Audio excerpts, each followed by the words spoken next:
Hello भाई लोग। तो बोले यार कैसे हैं भाई सभी लोग। उम्मीद करता हूँ भाई आप सभी लोग बढ़िया होंगे एंड अपने घर में मौज ले रहे होंगे। तो बहुत सारे लोगों का ये सवाल रहता है कि भाई हम एनिमे देखें या फिर मांगा रीड करें जिससे कि हमें और ज्यादा मजा आए। मतलब मजा ज्यादा किस में आता है, मांगा में आता है या फिर एनिमे में आता है।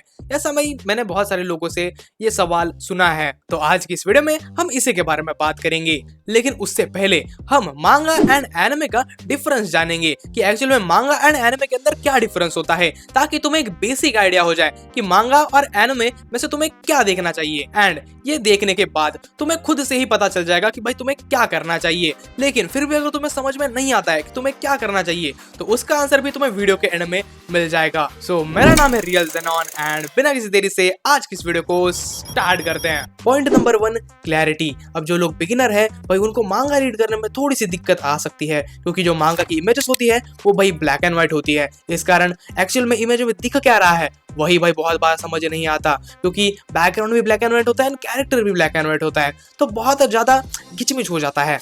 अब देखो मांगा कलर भी अवेलेबल होती है, लेकिन बहुत ज्यादा मुश्किल से मिलती है एंड बहुत कम ही मांगा कलर में अवेलेबल होती है एंड बहुत लेट आती है।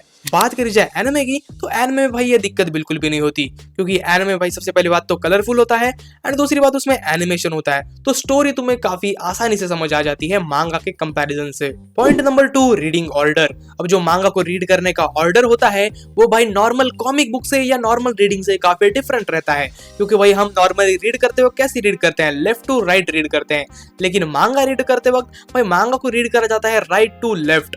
इस कारण जो है जो बिगिनर है उनको इसमें दिक्कत आ सकती है। अगर बहुत सारे लोगों को समझ में नहीं आया तो मैं बता दूं कि जैसे कॉमिक बुक होती है, कॉमिक बुक को कैसे हम यहाँ से यहाँ रीड करते हैं, मतलब लेफ्ट टू राइट रीड करते हैं, लेकिन मांगा को रीड करा जाता है right to left. Point number 3, censorship. अब जनरली तो ये दिक्कत भाई एनिमेज के अंदर देखने को नहीं मिलती, लेकिन जो ऐसे एनिमेज है जो स्पेशली अडल्ट एनिमेज हैं उनके अंदर ये दिक्कत काफी ज्यादा देखने को मिलती है। जैसे कि जो सीनन एनिमेज होते हैं उनके अंदर ये दिक्कत काफी ज्यादा पाई जाती है, क्योंकि उसके अंदर काफी ज्यादा खून खराबे वाले काफी गंदे वाले सीन्स होते हैं। इस कारण हो सकता है ऐसा कि एनिमे के अंदर उन सीन्स को कट कर दिया जाता है, उनको बनाया ही नहीं जाता, क्योंकि वो बहुत ज्यादा ब्रूटल होते हैं।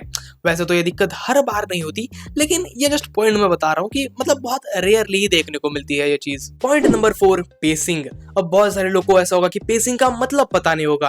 तो देखो पेसिंग का मतलब होता है स्पीड या फिर फ्लो, इसको ही पेसिंग कहते हैं। किसी शो की, टीवी सीरियल की या फिर एनिमे की स्टोरी कितनी जल्दी जल्दी आगे बढ़ रही है उसको बेसिकली हम पेसिंग कहते हैं। अब देखो जो टीवी सीरियल है उसके अंदर क्या होता है कि छोटे मोटे सीन को ही 10 डिफरेंट कैमरा एंगल से दिखाएंगे एंड 10 बार दिखाएंगे। उसी स्टोरी को 10 एपिसोड तक वो खींचते चले जाएंगे। इसका मतलब क्या है कि पेसिंग स्लो है। अगर किसी एनिमे की स्टोरी काफी जल्दी जल्दी आगे बढ़ रही है, इसका मतलब लाइट चली गई। मान लो कोई एनिमे है जिसकी ये स्टोरी काफी जल्दी जल्दी आगे बढ़ रही है, तो हम ऐसे केस में कहते हैं कि भाई पेसिंग बहुत ज्यादा फास्ट है। अब देखो मांगा के अंदर पेसिंग डिपेंड करती है तुम्हारी रीडिंग स्पीड के ऊपर कि कितनी जल्दी जल्दी तुम रीड कर रहे हो। अगर तुम्हारी रीडिंग स्पीड काफी ज्यादा अच्छी है तो तुम्हारे लिए स्टोरी काफी जल्दी जल्दी आगे बढ़ेगी। अगर तुम्हारी रीडिंग स्पीड स्लो है तो तुम्हारे लिए स्टोरी काफी ज्यादा स्लो हो जाएगी। लेकिन एनिमे के अंदर ऐसा नहीं होता। एनिमे के अंदर एक फिक्स पेसिंग रहती है, उसी के हिसाब से तुम्हें देखना पड़ता है और तुम कितना भी चाहो उस चीज को चेंज नहीं कर सकते। अब बात करते हैं 5वें पॉइंट के बारे में, जो कि है फील। अब देखो मांगा के अंदर सिर्फ इमेजेस ही होती है एंड वो भी ब्लैक एंड व्हाइट, लेकिन एनिमे की अगर बात करें तो एनिमे के अंदर होता है एनिमेशन, उसके बाद बैकग्राउंड म्यूजिक और उसके बाद डबिंग।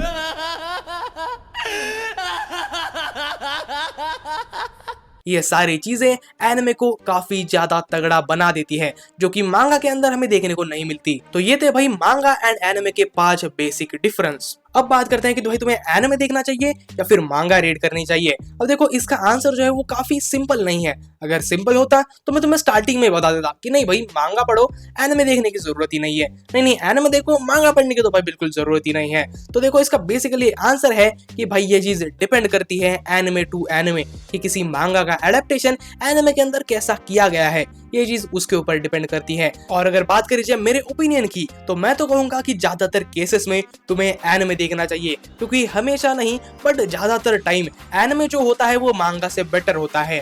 ऐसे बहुत रेयरली ही जो होता है कि भाई मांगा जो है वो एनिमे से बेटर रहती है। अब ये केस जो है वो काफी ज्यादा रेयर है।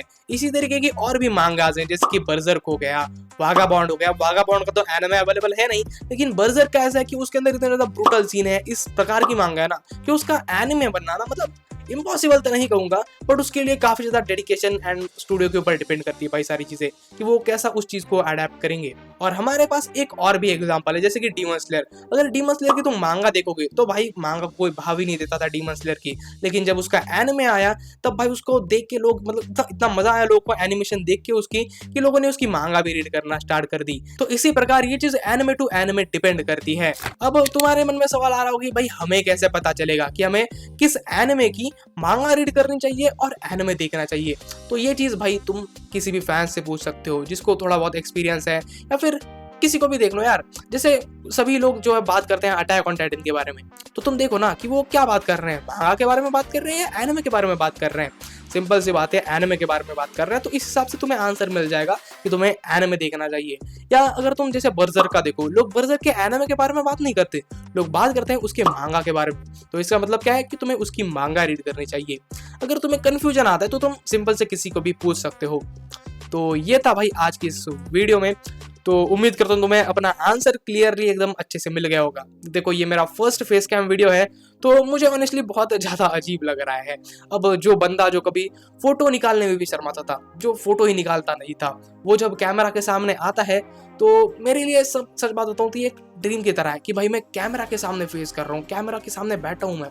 ये टोटली अजीब चीज़ है भाई मेरे लिए। अब स्टार्टिंग में तो मुझे बहुत ज़्यादा अजीब लग रहा है, लेकिन मुझे इस बात की गारंटी है कि मैं धीरे धीरे इस चीज़ को सही करूंगा एंड और ज़्यादा इंप्रूव करूंगा। देखो भाई फिलहाल तो अपना बजट उतना है नहीं कि भाई तुम्हें एकदम लाइटिंग वाला एकदम तगड़ा स्टूडियो देखने को मिलेगा, लेकिन जितना मेरे से हो सके उतना मैं मेरी तरफ से ट्राई करूंगा एंड ज़्यादा से ज़्यादा एकदम बाकी चीज़ें इंप्रूव करने का ट्राई करेंगे। बाकी जब पैसा आएगा, जब बजट बढ़ेगा, तब सारी चीज़ें तो अपने आप आ ही जाएंगी। तो आज की इस वीडियो में बस इतना ही। जल्दी मिलते हैं किसी एक और वीडियो के साथ, तब तक के लिए टाटा बाय बाय।